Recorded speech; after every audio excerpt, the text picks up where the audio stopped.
জনৈক আইনজীবী আমাকে একটি নোটিশ পাঠিয়েছেন। তিনি বলেছেন 48 ঘন্টার মধ্যে যদি তার ক্লায়েন্টকে আমার বক্তব্য দ্বারা নাকি মিসলিড হয়েছে এই মর্মে বক্তব্য প্রত্যাহার, ক্লারিফিকেশন বা তার নোটিশের উত্তর না দিলে আমার বিরুদ্ধে আইনত ব্যবস্থা নেবে। আমি বলি 48 ঘন্টা কেন, 800 ঘন্টা কেন, আর 8 মিনিট কেন, আমি তার নোটিশের কোনো প্রতি উত্তর দেব না।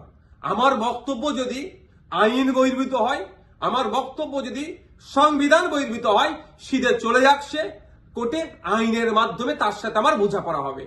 আমাকে নোটিশ পাঠিয়ে কি ধমকানো চমকানো হচ্ছে? এই ধরনের অনেক নোটিশ আমি খেয়েছি। আমার নামে অনেক মারাত্মক মারাত্মক অভিযোগের মামলা নিয়ে আমি মাথায় করে চলছি, মিথ্যা অভিযোগ নিয়ে। উনি আমি ভয় পাই না। কেউ যদি মনে করেন নওশাদ সিদ্দিকীকে এই নোটিশ পাঠিয়ে ধমকাবো চমকাবো বসিয়ে দেব, আমি তাতে আমি ভয় পাবো না, আমি চমকেও যাব না। কারণ আমার অনেক দেখা হয়ে গেছে এইগুলো।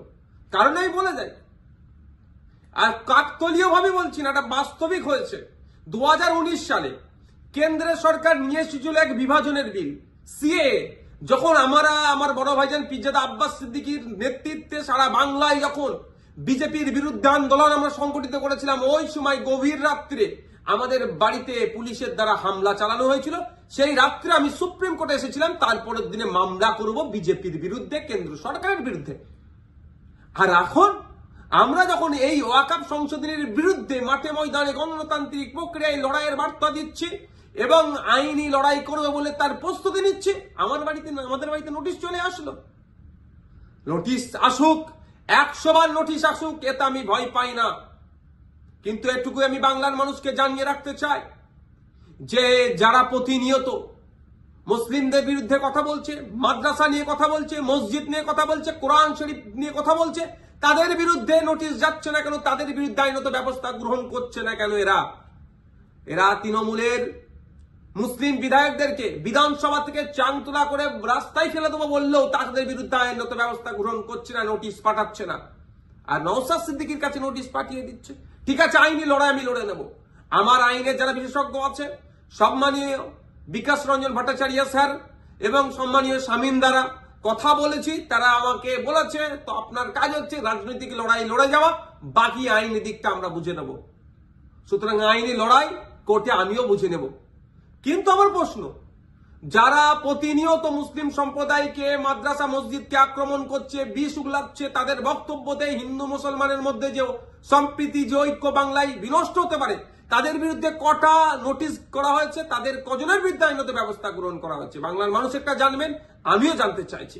শুধু তাই নয়, আমাদের রাজ্য সরকারকে, আমাদের রাজ্য সরকারের যিনি প্রধান মমতা ব্যানার্জি মহাশয়াকে একটা বক্তব্য শুনেছিলাম, কি জঙ্গি যোগ না কি বলে দেখে দিয়েছিল, তখনও চুপ করেছিল। আর নওশাদ সিদ্দিকীর বিরুদ্ধে নোটিশ, ওই নোটিশ পাঠিয়ে আমাকে কেউ ভয় পাওয়াতে পারবে না। বিজেপির এই ওয়াকফ আন্দোলনের বিরুদ্ধে, সংশোধনী যে নিয়ে এসেছে ওয়াকফ, এর বিরুদ্ধে আন্দোলন জারি থাকবে। এই অসাংবিধানিক, অগণতান্ত্রিক এরা যুক্তরাষ্ট্রীয় পরিকাঠামোকে ভেঙে দেওয়ার যে সংশোধনী নিয়ে এসছে, এর বিরুদ্ধে লড়াই জারি থাকবে। যখন আমাকে খোঁচা দিয়েছে, আমি কয়েকটা প্রশ্ন বাংলার মানুষের কাছে তুলে ধরতে চাইছি এবং সর্বোপরি তৃণমূল কংগ্রেসের কাছেও তুলে ধরতে চাইছি, এর উত্তর দিতে হবে। আমরা জানতে পেরেছি বেশ কয়েকজন এমপি পার্লামেন্টে অনুপস্থিত ছিল, তাদের বিরুদ্ধে তৃণমূল কংগ্রেস দলগতভাবে কি ব্যবস্থা গ্রহণ করছে, কি নোটিশ পাঠাচ্ছে, কি শোকজ করছে, তাদের বিরুদ্ধে কি অ্যাকশন নেবে, সেটাও পাবলিক ডোমিনে দিতে হবে এবং কি নিচ্ছে সেটাও যেন জানানো হয়। দ্বিতীয় হচ্ছে, যারা পার্লামেন্টে উপস্থিত ছিলেন, টোটাল আমরা যতটুকু জানা আছে, পার্লামেন্টে দুটো কক্ষ মিলিয়ে, লোকসভা রাজ্যসভা মিলিয়ে তৃণমূল কংগ্রেসের এমপির সংখ্যা প্রায় 42টি। এই 42 জনের মধ্যে কতজন ভোটাভুটিতে অংশগ্রহণ করেছে এবং যারা ভোটাভুটিতে অংশগ্রহণ করেছে কতজন ওয়াকফ সংশোধনী বিলের বিরুদ্ধে ভোট দিয়েছে না অন্য কোথাও ভোট দিয়েছে, সেটাও পাবলিক ডোমিনে পাবলিশ করা হোক, অর্থাৎ জনগণের সামনে তুলে ধরা হোক। তাহলে দুধকে দুধ, পানিকে পানি হবে। নাহলে এই ধরনের ঘটনা ঘটতে পারে যে উপস্থিত ছিল ভোট দানের সময় এই ওয়াকফ সংশোধনীর পক্ষে, বিরুদ্ধে না ভোট দিয়ে বিজেপিকে সুবিধা করার জন্য তাদের পক্ষে ভোট দিতেও পারে, বিশ্বাস নেই এদেরকে আমার। তাই এই ডেটাটা পাবলিক ডোমিনে দেওয়া হোক। আর 3 নম্বর যেটা, যে 2021 সালে এমএলএ বিধানসভা নির্বাচনের সময় বলেছিল বিজেপিকে আটকাতে হবে, ভোটটা আমাদের দিন তৃণমূল কংগ্রেস। যারা আজকের দিনে এমএলএ তারা বক্তব্য দিতে গিয়ে বলেছিল যে বিজেপির বিরুদ্ধে লড়াই করতে গেলে ওনাকে জিতাতে হবে, ওনাকে জিতিয়েছেন। এখন লড়াই করবে না বিজেপির বিরুদ্ধে, না ঘরে ঢুকে চুপ করে বসে থাকবে? লড়াইটা কেমন ভাবে হবে? গণতান্ত্রিক প্রক্রিয়ায় মাঠে ময়দানে নেবে আন্দোলন সংগঠিত করতে হবে, আর একটা গণতান্ত্রিক প্রক্রিয়ায় আইনের সহযোগিতা নিতে হবে। এই যে বিজেপি ওয়াকফ সংশোধনী বিল নিয়ে এসেছে, এটাকে প্রত্যাহার করার দুটো রাস্তা। একটা হচ্ছে জনগণের চাপ সৃষ্টি করে, যেটা সংখ্যালঘুদের উপরে যে দমনপীড়ন হচ্ছে, ভারতবর্ষের পশ্চিম বাংলায় সংখ্যাগুরু মানুষদেরকে দায়িত্ব নিতে হবে।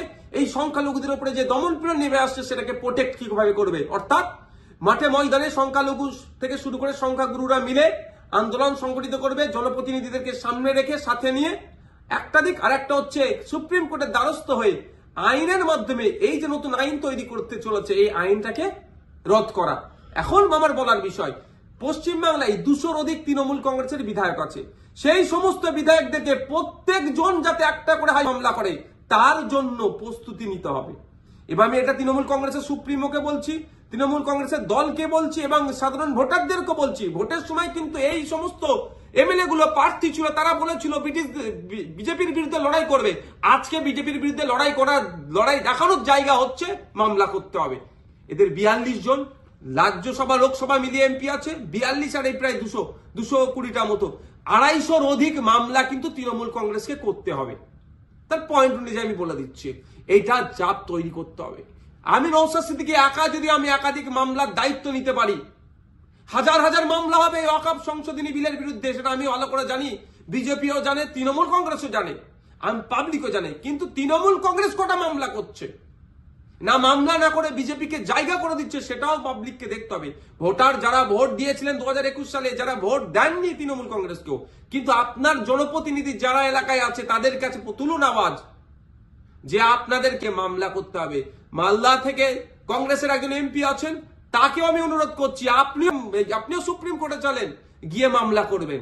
এখন দেখার বিষয় তৃণমূল কংগ্রেসের কতজন এমএলএ কতজন এমপি মামলা করছে এবং আমরা ভোটাররা কতজনকে মামলা করাতে পারছি প্রেসার বিল্ড আপ করে, সেটাই এখন দেখার বিষয়।